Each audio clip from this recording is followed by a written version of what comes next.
warm welcome to GRO. How are you? I'm good. How are you? I am very good. Lovely to Mm, have you here. Thank you. You emailed me telling me what was going on with you hmm and how much this show has helped in some way to what you're hmm going through. And I thought, do you know what? I have to get Gia on to this show to talk about your story and to delve into your mindset so that my listeners can be inspired for 2024 to maybe think about Thank things a you. little differently, because what you've got going Mm, on, what you're going through, incredible, and it's tough. And I think it's a great conversation for us to have. And so thank you so mm. much for coming onto the show. Thank you. No, thank you for having me. Yeah. So if you'd like to introduce yourself and let's just dive a little bit into your story. Okay. So my name's Gia. I come from a place called Taranaki in the North Island of New Zealand. My main journey in life has been grief. It's been a process of acceptance. It's been from 6 weeks, even before I was born with my twin sister. Unfortunately, we have lost pretty much 90% of our family to a particular type of cancer. There's been a path and a journey of learning and acceptance. There's been anger, there's been abuse, there's been mental and physical anguish, and then there's been beauty that's come out of it. If I'd stayed in that grief and stayed in that negative pattern, I would not be here today at all. Absolutely not. It was, Yeah, yeah, it's, the it's it's hardest so much journey has of been my going life. on. Yeah, Mm, I mean, it's. yeah. I think people listening to this would be like, "What the hell's been going on?" So let's start from near the beginning. Where would you like to start with this to give an idea of what's been happening for you? So my twin and I were born. We were actually 6 weeks premature, both expected not to live, and my twin was born with most of her organs on the outside of her body. They were covered in quite interesting tumours at that stage, and obviously technology wasn't as advanced as what it is now, so there was a lack of understanding. Her life expectancy was to be short. Fast forward in time, I was an interesting child. I was brought up primarily by my grandparents because what I've learned now is that my mother wasn't entirely mentally well, in a sense of bad choice in men, shall we say.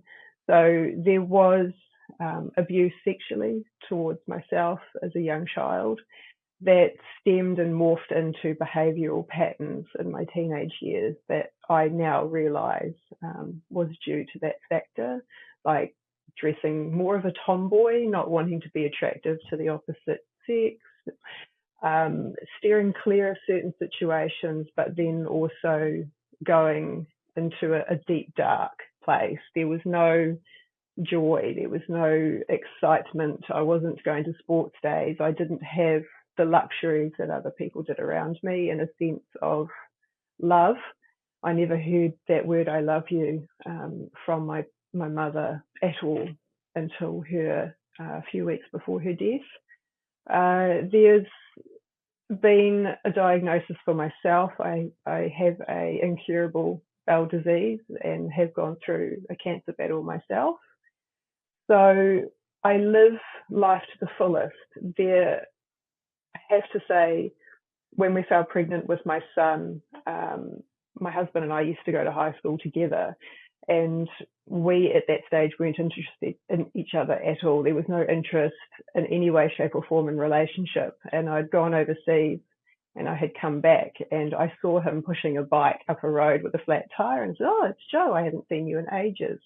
Lo and behold, I never returned back to the UK. We ended up getting married and having a child.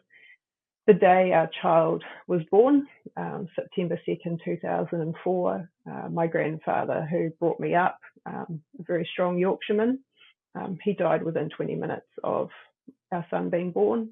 That same day, my mother was diagnosed terminal bowel cancer, and I was diagnosed with cervical. So there was a plethora of frustration, anger, grief, and sadness, and I wasn't able to address that grief at all of my grandfather, who was my Mm. absolute world. I was focusing on bringing up this child and trying to establish a relationship with my mother, which wasn't healthy already. We were trying to grasp at straws. I was trying to find something that I'd missed my entire childhood, and I just couldn't find it. It wasn't there. So there was that, not just grief that I was about to lose here, but grief that I never had that mother that many Mm. people are blessed to have. So the turmoil of those years was incredibly hard. And of course, my father was diagnosed as well, so he passed as well. Yeah, So much has been going on. It's I mean, people listening to this might be thinking, "Whoa, this is yeah, from your childhood and sexual abuse to mm, obviously. Oh, sorry, it starts with your sister and the tumor hmm. side of things. Did she live? Did she? What She happened passed. with your She sister? died. She passed. She died when she was a Well, child. this is yes, she did. And the other thing is that I wasn't aware. So there was a lot of my childhood that it is still a blank for me. There's a Mm, lot that has been just, there's a darkness there that I just can't seem to penetrate, even with the hypnosis and everything. There's little triggers, there's little things that I'll be like, oh, okay, yeah, okay, I remember this, and it flows back, especially the kindergarten that I was dropped off to. If I walk past there today, it gives me the most incredibly sad feeling of mm, just this desperation of loss, because I do remember being dropped off there by my mother and she just walked away. There was no hug, there was no affection, there was no, this is your mm, first day at kindy. I remember that feeling of just, please don't leave me here. And I've had that feeling throughout most of my childhood with her. It's that sense of, please don't leave me here. And when she did, things happened. And with my sister, my finding out that of her death and her records has only been very recent.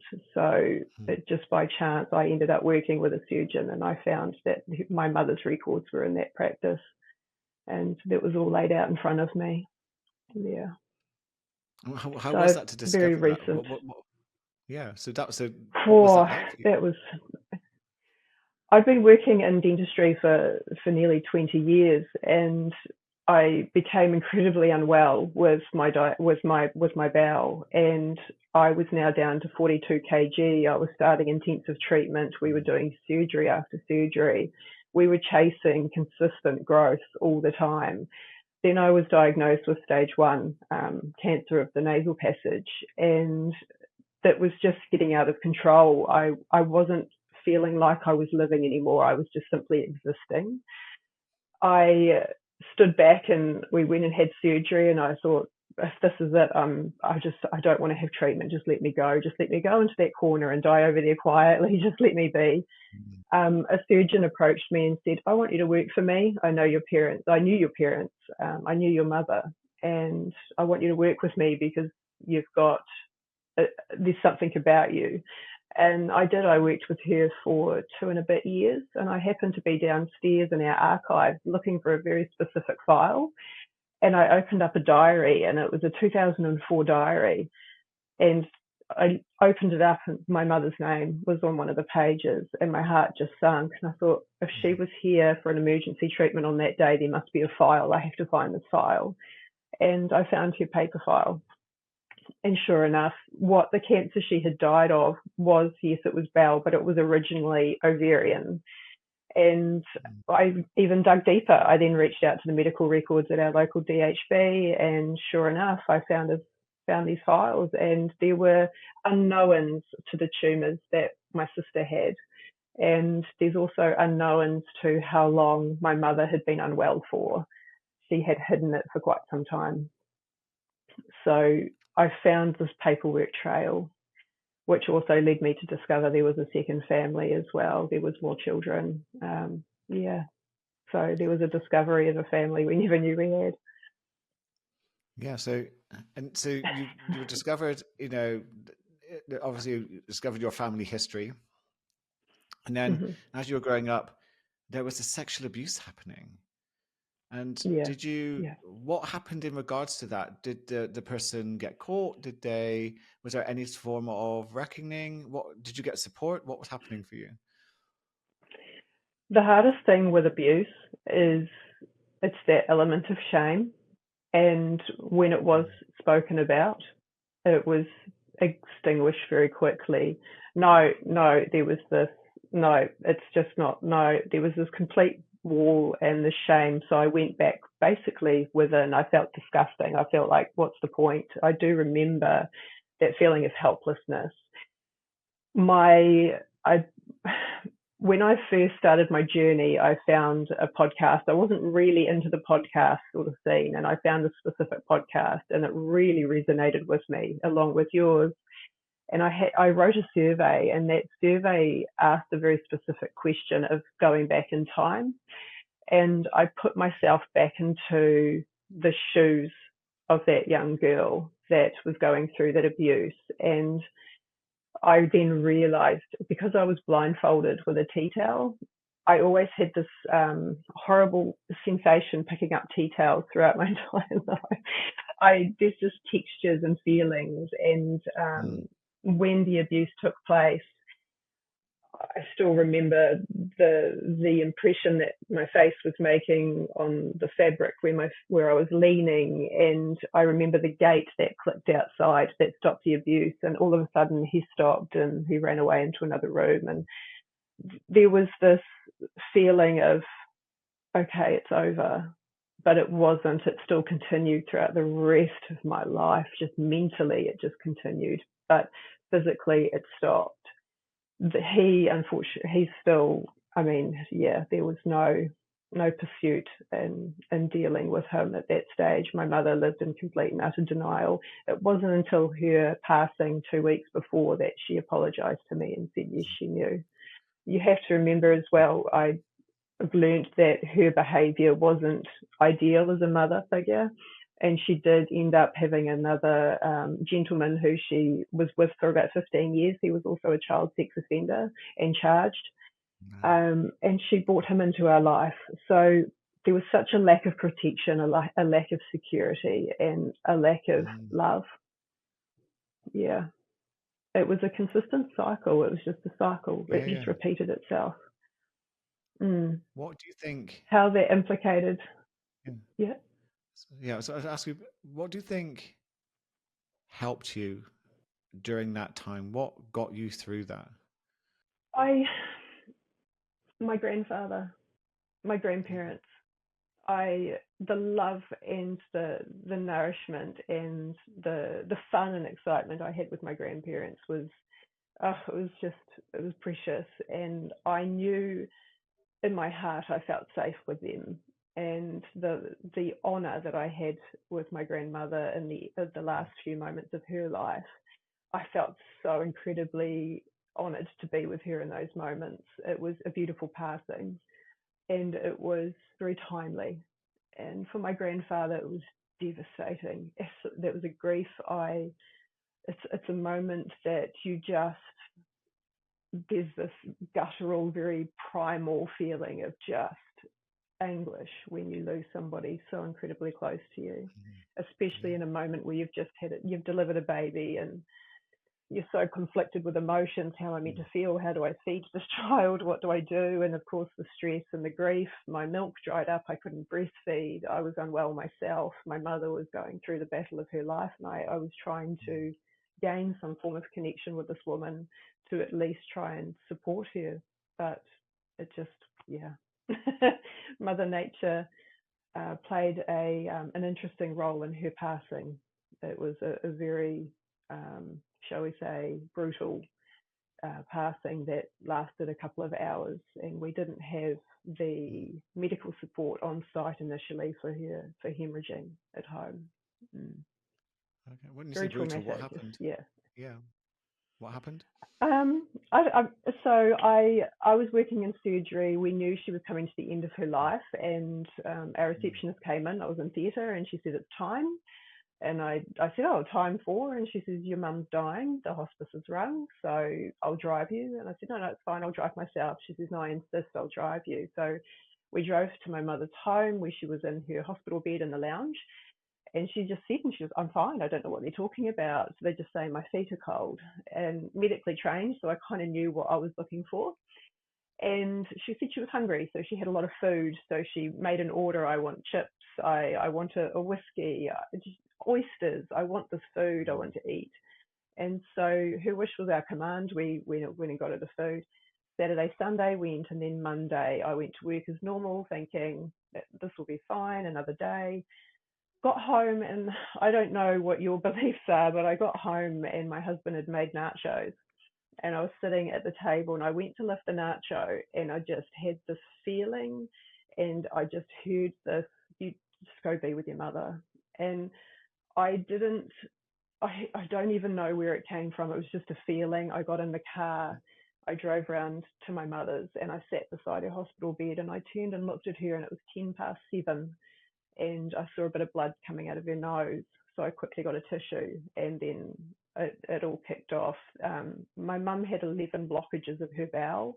So the food that she had eaten on the couple of days before had Hmm. rotted and hadn't processed through her digestive system and Okay. ruptured. So she bled to death, which Wow. we rang the hospice, and the nurse there was two nurses on call and they were very occupied. So we went for the first sort of 45 minutes of they just said get lots of buckets and towels. And I called my brother in, and there was four of us. Her partner and my oldest brother stayed in the corner. They weren't able to deal with it, and me and my other brother, we took the brunt of it and just helped her through the last moments of her life. And then, of course, you're conflicted with this negative and a positive. You're like, okay, it's going to be over soon. But then you've Mm. got the negative. You're thinking, is this karma? Okay. Is this, Yeah. what is this?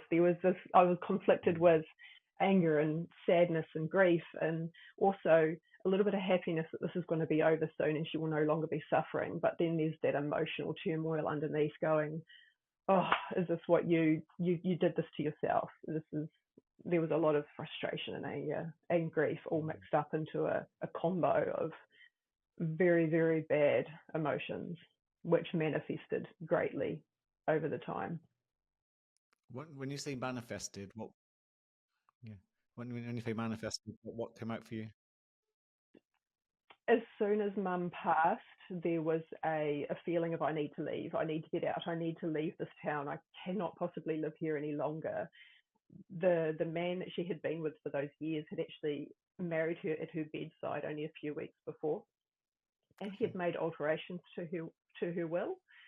So we basically got nothing. There was nothing. There was not even a hairbrush, no photos. I didn't want any. There was no monetary value to be had. It was more about our belongings. There was these trinkets in the home, but they were all gone. They were taken, and he left, and he disappeared. For me, I wanted to leave, so we did. We sold the house, our possessions, and we moved to the South Island. And I just threw myself into study and work, and I became a workaholic. And I Mm. then just started to shut down. The body just couldn't take it for too long. 5 years of Yeah. just constant, yeah. It was just barbaric. It was horrible, Yeah. horrible Yeah. life. And what did you train in? What do you, it'd be good for the listeners to understand what you do for a living now. Yeah. Yeah, because So I'm a dental nurse, and I do nursing and therapy, but I also run the practice now as well, a practice I've been yeah. at for over 12 years, but dentistry for 24. Mhm. Yeah. Yeah. Yeah, So that's my primary job. yeah, and you've been doing all of this whilst having Mhm. various cancer diagnoses. You've been Mhm. still working. Mhm. Um, Mhm. tell me about so tell me about your cancer journey. Where did it start on? Because obviously there's so much already gone on for you, and then there's Mm. just these diagnoses that began to appear. The body started to show signs that it was shutting down. when I was down in the South Island. So Mm. 2007, my mum died in December. Actually, I think it would be close to, it was it would have been 16 years ago today. Um, she, once that happened, I threw myself into that work. I started to notice twitching. I was twitching a lot, and my hands, my face, I was having what we call BFS, benign fascicular syndrome. So my eyes were twitching, my lips, my tongue, random muscles in the body. I've always been into alpine. I love being in the bush. So I figured, okay, I'll work hard, I'll play hard. So I worked a lot. I put everything into my work, and then I put everything into being in the mountains, to start running, to start training hard, to put the body through some form of getting this energy and anger and Mm. frustration out. I found great solace in that. But then I also found that the body couldn't keep up. There was a limit, and I definitely was starting to reach my limit, but I couldn't see it. Numerous doctor's appointments going, why am I twitching? I'm not sleeping well. My legs are restless. Um, Fatigue that I've not experienced before. And then I also started to notice there were problems with digestion, and that at that stage I completely ignored. It wasn't until we moved back to New Plymouth, to Taranaki, that really things started to show. Food wasn't digesting for days. I was in a discomfort with distension of the stomach. And then eventually I started having a lot of internal bleeding, which I hid Mm. and pretended wasn't happening for about 8 months, 6 to 8 months. So I kind of hoped I could just slip away and ignore it and just pretend it wasn't happening. So denial came into play. I started to form lesions in my nose. They were both inside and outside of my nasal passage, and within the mouth, the scalp, the hands. Well, this was just getting interesting, and they took a sample eventually because there was this consistency. Again, I left it for months and months, and Mm. our local dermatologist took a sample and said she's got stage 1 cancer of the nasal passage. I said, well, if it's in the nasal passage, you might want to have a look what's going on in the rectum. And sure enough, there was multiple lesions in the rectum as well. Samples were taken, and they monitor me every 3 months now. It is back. My bloods came back a few weeks ago, and my readings were quite high. So just literally emailed my specialist yesterday to have a discussion. Okay. So So did it? it's a Did that? consistent. Yeah. Mm, Yeah. Sorry. Did that? So did the the bowel cancer spread throughout the body? Is that what happened? And then it was rectum, appearing as lesions. just in the Yeah. rectum. Just No, rectum. But just you in also the had. rectum. Yeah, Okay. yeah, we don't know. They're in the middle of doing genetic testing. We're doing some genetic testing processes at the moment because our son is also formed. He's got a mass in his leg, which they don't want to do a punch biopsy yet until they know the nature of what's going on. He's had multiple nasal surgeries also. So he's had 5 surgeries on his nose already for similar polyps and growth. Okay. So going by family history, we're kind of going down the genetic route at the moment. So Okay. yeah, Lynch's syndrome. So with everything that you've got going on, how do you cope? What is it that's getting you through this? What gets me through it, I think, is now more than ever, it's about acceptance. It's not putting up a fight. It's not, for me, it was really going into the nitty gritty of why this was happening to me. Is this my fault? I was blaming myself because I wasn't living a healthy lifestyle. I was basically self sabotaging consistently all the time, training hard, pushing myself harder, wanting to run longer distances, training for Mm. ultras. I was throwing myself into a world of distraction. So I didn't have to deal with what was happening in here. Then hypnosis came into play. I met a hypnosis specialist who was from the UK, from Brighton, ironically. Oh, yeah. And yeah, so he's lived here for many years, and his wife is a midwife here. I met with him out of desperation. One of the things that manifested for me since a very young age was night terrors. And night terrors are something I've had for as long as I can remember. horrific experiences, basically reliving consistently night after night after night in different ways and different events that have happened throughout my life, especially as I went through into my early teens. It was quite prevalent. I then obviously grew up and I became into my 30s and then in my early 40s, and they became very strong bad sleeps to just horrific nightmares, sweaty, clammy, have to get up and walk around, sort of shake it out, shake it out. I met the hypnotist and I needed him to walk me through my life. I needed him to straighten things out for me, Mm. basically just help me walk through the stage by stage so I can put this into a compartment and learn what's affecting me the most. And so I was with him for 2 years. I did a lot of hypnosis, sometimes up to 3 times a week with him initially, and then we did maintenance after that. And then it awakened me to the power up here and what it was capable of, and what strength is held in that brain is quite something remarkable. And then, of Mm. course, breath work came into this play, and the life changing moment was, yeah, February of this year with breath work. So what did you realize about your mind by having, regular hypnosis and hypnotherapy taking you back through your history? What is it you began to know about yourself? I began to know that what I was far capable of, I couldn't even imagine.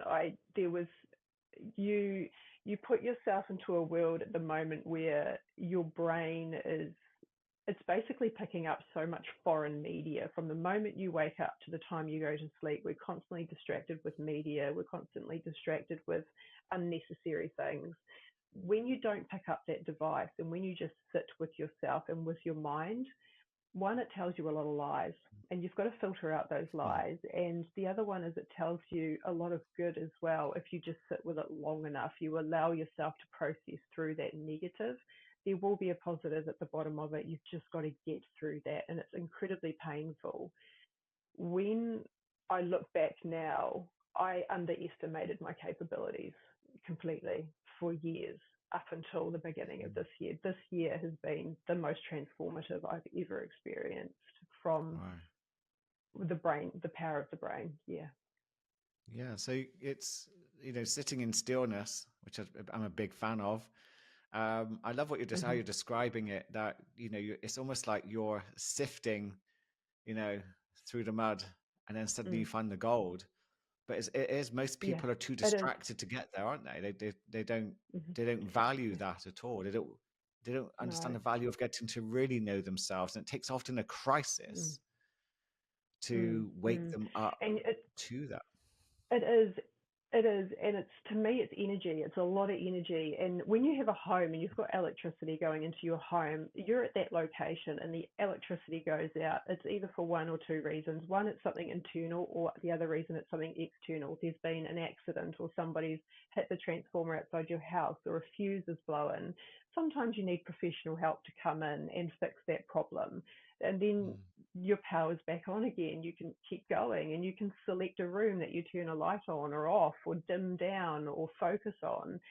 And then you've also got the fact that that energy has to go somewhere and it's got to be used. And if you don't move, if you do not move this vessel, this body that you've been so beautifully gifted, then all of your energy is going to go up here. And when it goes up Mm. here, it's not necessarily for all the right reasons. And you start then festering in negative self doubt and going, oh, I wish I've done this, or I wish I could do that. Oh, I'll set that goal, but it's not realistic. You've got to break things down into small little tidbits, because then you can achieve so much more. Not these big, big hopes. I want a Mercedes Benz. I want this beautiful, Mm. lavish house. You don't need that. You've got it all here. This is your home.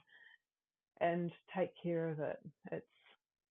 It tells you so much from the moment you opened your eyes. The first time in the morning you open your eyes, just stop and listen to what it's telling you. Where are you feeling yourself today? Where is the pain in Mm. your body? Where is the happiness in your body? And walk through it. Just walk through it, face it, accept it.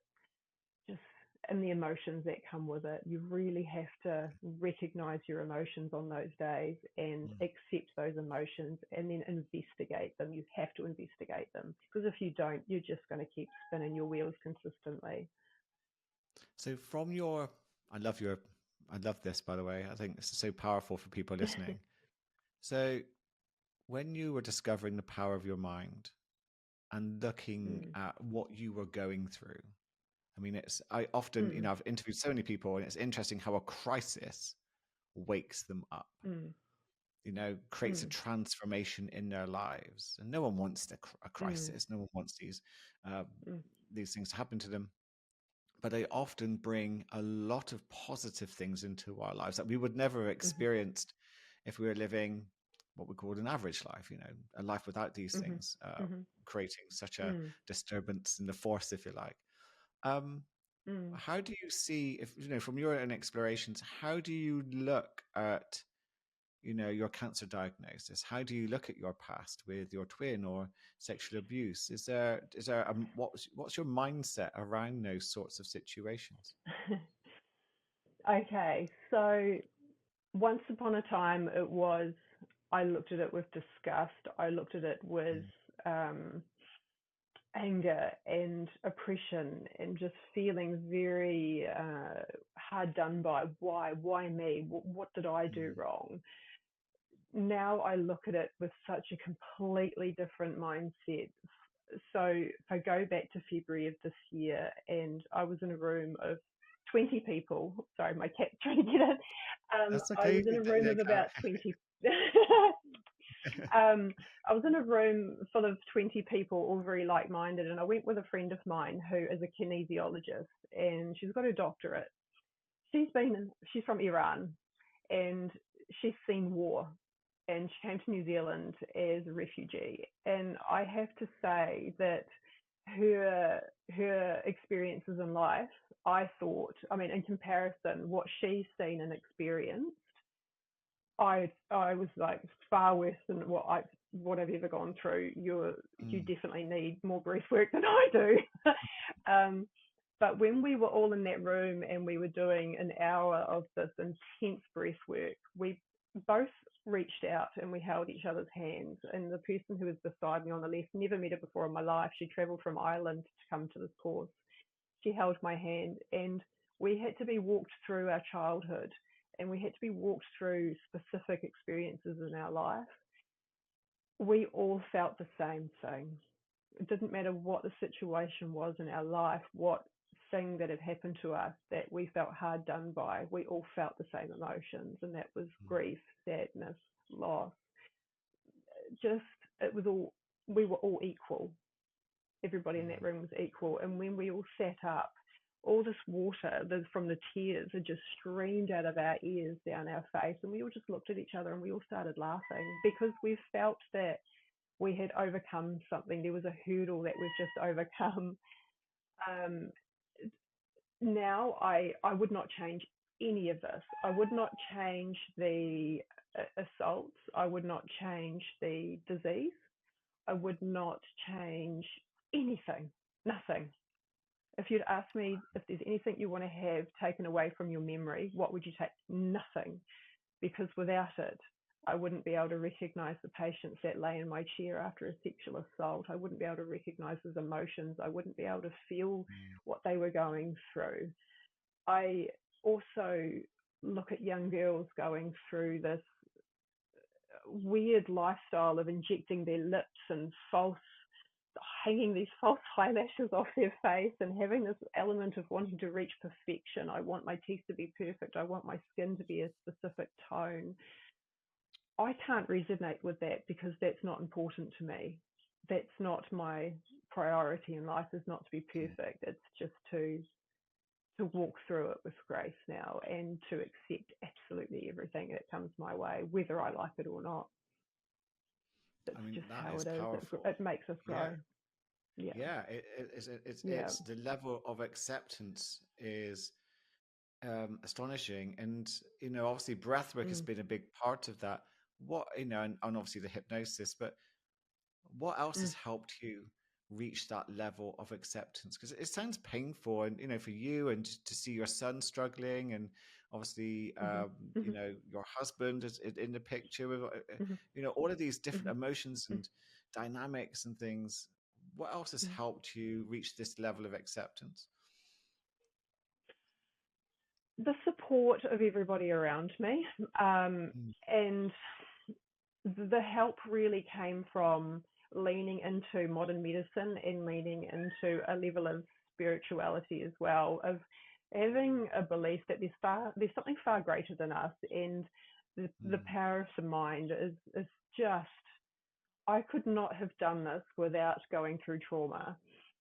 When I was going through the thick of it, and I was even thinking it this morning, once upon a time, I would get up in the morning, I would put all my running kit on, and I'd be out that door. I'd be gone for an hour and a half, 2 hours. I would come home.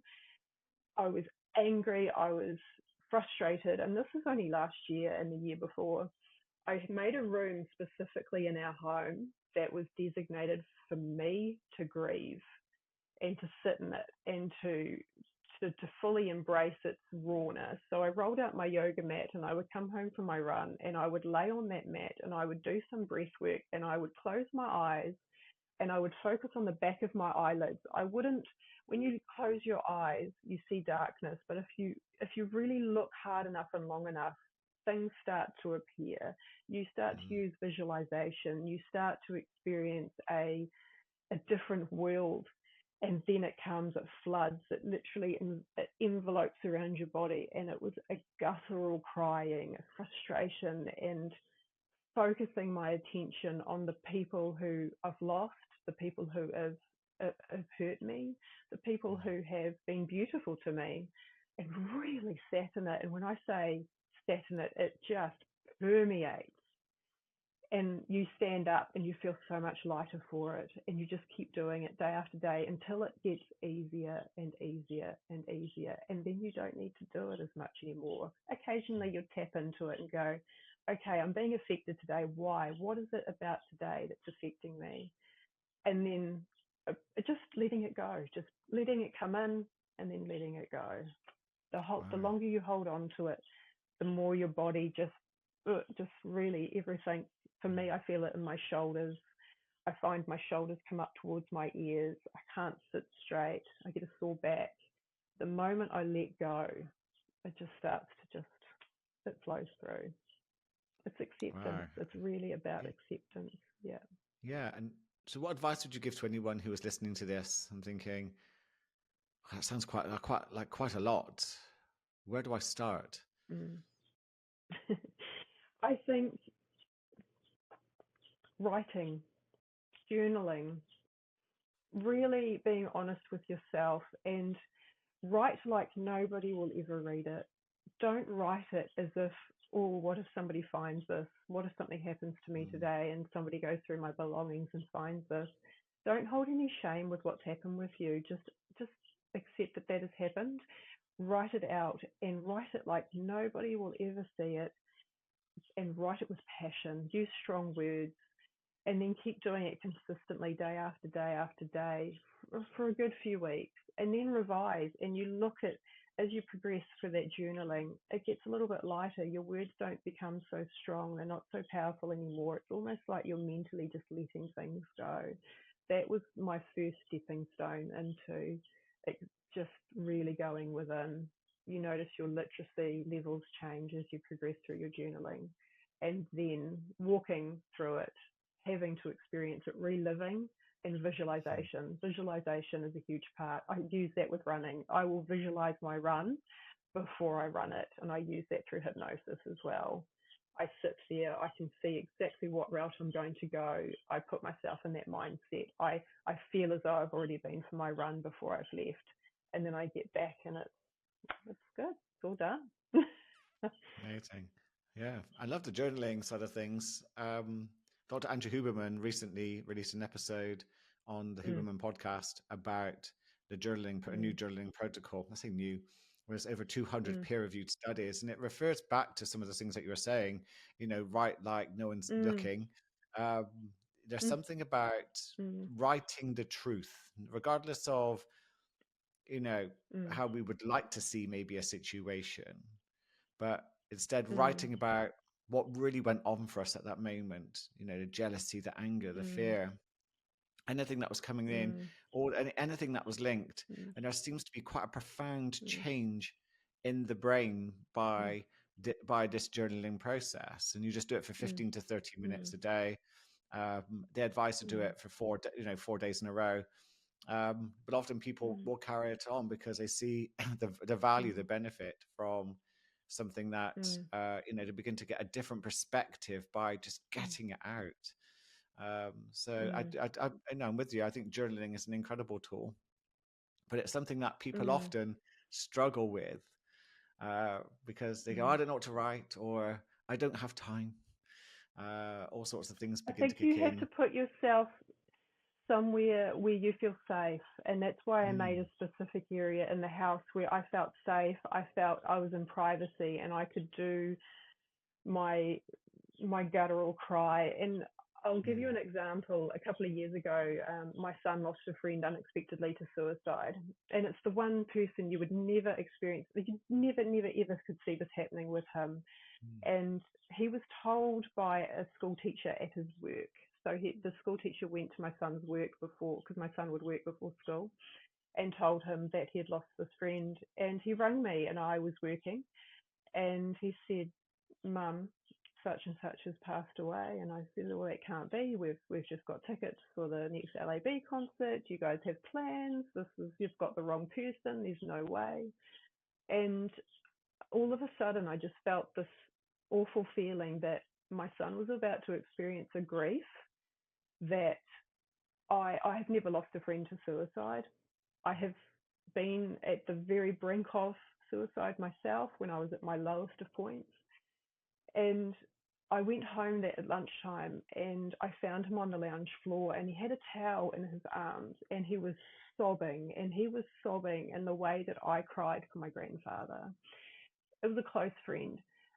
I held him in a way that a parent would hold your child when they're suffering. And I would so desperately want to take on that emotion so he wouldn't have to feel it, but he had to feel it. And my advice to him was, you have to feel this. You have to walk through this.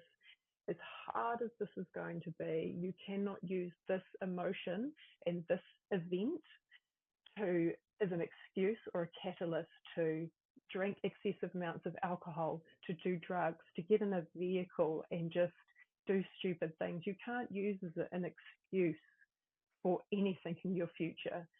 This is going to be a gift in some way of learning how to cope with emotion, and it will help you in the future with somebody else. And it was months upon months of watching him suffer through the grief and the loss of a very young friend. He was 17. wow. He I just it was a grief that I've never heard from a person of that age, and then it made me think about myself, thinking, how did I react when I was assaulted, or how did I react when I went through certain things in my life? I never had that comfort. I never had that envelopment of love Mm, from my own mother and father, and I felt honoured to be there for Maddie. It was a huge turning point for me as a mother to go, okay, I can do this. yeah, This is okay, yeah, and I he's bet. going to pull through. We had another family member die last week, and the funeral was very quick within 2 days. I've got a niece and nephew. She's 13, and my nephew's 15. And my nephew came up to me and he just hugged me and he was sobbing. It was his grandfather, and he was sobbing. And I just said to him again, I said, you need to feel this. You need to sit in it. You need to really, really experience this, Mm, and you'll get through it. And it will keep coming in waves for years, and it will make you do different things in life. mm. Yeah, I mean, Mm, we all will face grief, and unless we deal with it in a mm, healthy way, it can really mm, impact us for years. mm, you know, I grew up with some friends, and they lost their parents, and they didn't get any help. They didn't get any help with the mm. grief of the loss of their parents, and it impacted them, and it still impacted them to this very day. They never quite got over it, and I it's I understandable. agree. It's their parents, yeah, but they never got the help, and it was Mm. it wasn't there for them, and it was such a shame. One of the things I do recommend people doing, and I found really worked for me, it's if you don't have that imaginative mind enough to sit in visualization, and you haven't learned the skill of really being in visualization, is to sit in your safe place. And I put up photos of each individual family member, and I sat there and I really focused in on that person individually, with memories, and with good memories, with bad memories. And I really recognized with the emotions, and there were memories that came back to me that I forgot I even had.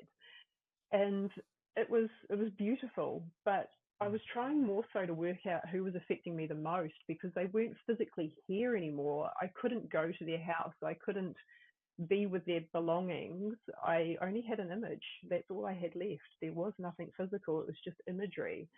So when I got to my grandfather's photo, and I really sat with that, the grief really stemmed from him, not necessarily the process of my mother's death or the loss of my mother. It was really with him, because he was he died the day Matt was born. It was literally within minutes of birth and death, and I didn't have that time to grieve. And I only really just grieved him in the last couple of years. It's taken, yeah, nearly 20 years to come to terms with that level of grief. Did you? I mean, because they pass so, there's one born, one pass so quickly. Do you have any beliefs about that? You know, so I know some people will be thinking, well, is her son Yeah. her grandfather? So I'm going to ask a question. Is this something that's crossed your mind? What were your thoughts on that? Yep. Yep, that's been brought up a few times. Yeah. The too much of a coincidence to be a coincidence, the serendipity moments. There have been so many moments that I've just sat back and gone, "This, you cannot write this stuff. This is ridiculous. Is there something far greater than what am I learning from this?" I would, if you'd asked me a year ago, would your husband go with you on a retreat for breath work, meditation, visualization, and ice work? I would have said absolutely no way. No way will my husband ever do anything like that.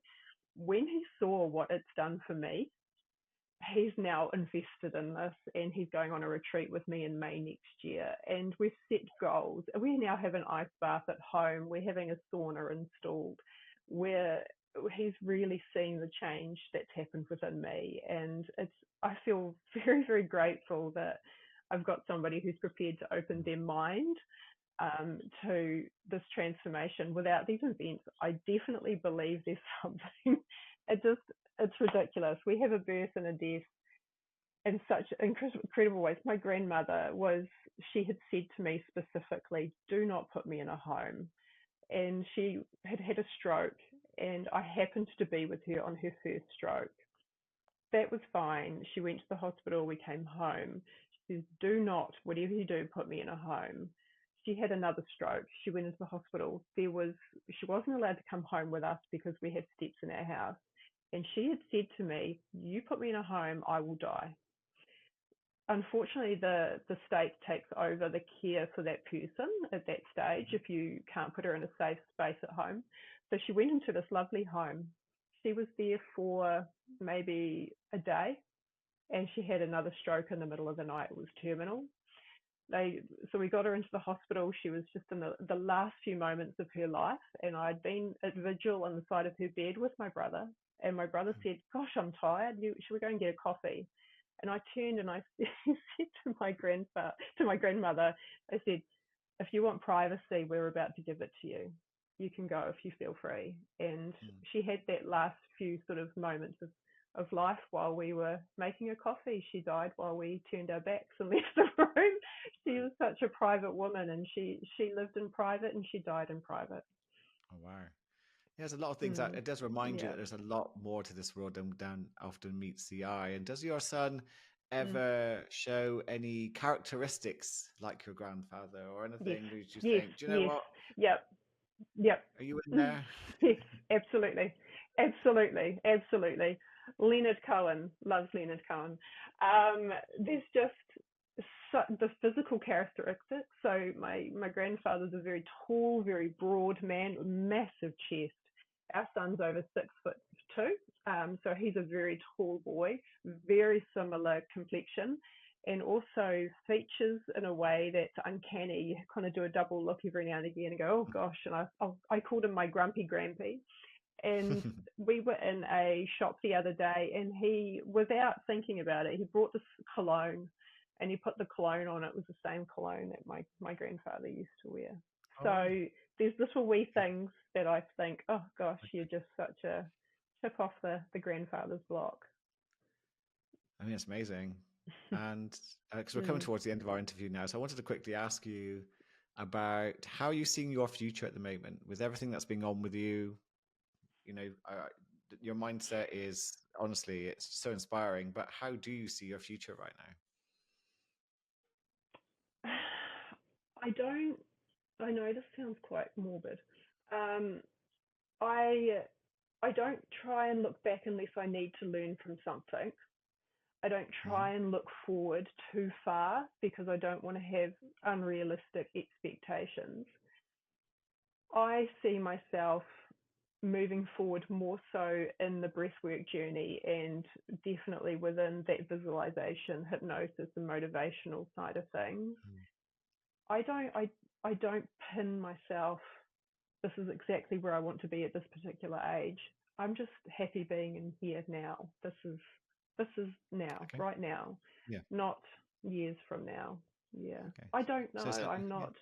I say to my specialist, I just will do what I need to do, but yeah, there's only so much. You sound very present with it. Yeah. Yeah. Yeah, you sound very present And with it.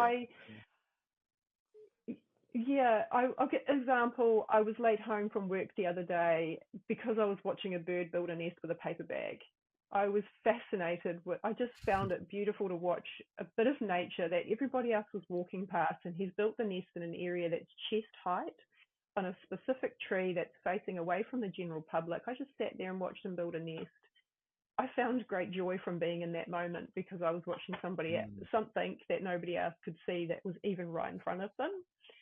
And then to walk to work the following day and see a pod of whales offshore. Again, everybody else is walking past, they're looking on their cell phones, they're not paying attention, and there you have a couple of whales playing off on the foreshore there. I'm just standing there going, hello, look at this is so beautiful, this is right now, Yeah. Yeah. I mean, it does sound beautiful. I want to say thank you so much for telling me and listeners your story. Quick question. Which episode was it that drew you into the Mindset Change podcast? How did you find me? You know, I came across you. When I looked back into sort of my podcast history, somebody had mentioned you on Mental Illness Happy Hour. And it was a lady that had been speaking, and your name had come up a couple of times. So I actually Googled you originally because I looked back on my search, and there was a specific visualization, and it was the door one as well that got me. It was that door visualization that really, and your hypnosis history and everything, you really resonated with my journey. You are doing what I've been working with for quite some time. Admire your skills, really do. Thank you so much. And I just honestly, it's been an absolute pleasure when you emailed to say that you were a fan of the show and I've been helping you. But then you told me your story in this email, and I was like, right, okay, this is someone I'd love to have listeners listen to and just get a sense of your mindset and what you've done and what you're doing to, you wouldn't have wanted to talk me 3 years ago. You're in a different place, and it's big kudos to you. So, thank you so much for coming on the show, talking to us about your story, and also thank you for being a member of the WhatsApp community. You are thank you. very engaging and very helpful. So, thank you very much for that. Thank you. No, thank you. So thank you everyone to listening to this episode of the Mindset Change podcast. I hope you got a lot from Gina Rowe's story, and there's so much to unpack there, so much to learn from. And I just want to say thank you so much for tuning in and spending your time and energy with us. And I look forward to connecting with you in the very next episode.